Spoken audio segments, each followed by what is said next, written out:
Друзья, всем привет! Готовлю по-домашнему простой, но очень вкусный сметанный торт из доступных продуктов. Сметанный торт по-домашнему – это отличный десерт, который сочетает в себе пористые бисквитные коржи и приятно сметановую с фруктовую начинку. Все особенности рецепта смотрите в рекомендациях. В яйца всыпаю сахар. Взбиваю на высоких оборотах миксера до получения пышной яичной смеси. Добавляю сметану, недолго перемешиваю. Всыпаю сразу всю муку, разрыхлитель, соль, ванилин и цедру лимона. Перемешиваю на низких оборотах миксера до получения однородного теста без крупинок. В форме для выпекания с предварительно выстеленной пекарской бумагой смазываю сливочным маслом. Вливаю все сметанное тесто. Форму с тестом убираю в заранее разогретую до 170 градусов духовку на 40 минут.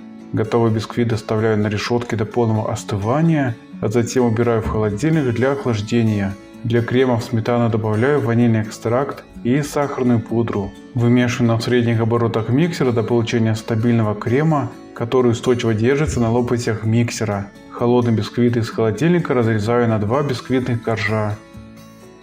Для сборки торта на первый бисквитный корж, установленный пористой стороной вверх, наношу порцию джема или фруктовое пюре. Равномерно распределяю пюре удобной палеткой.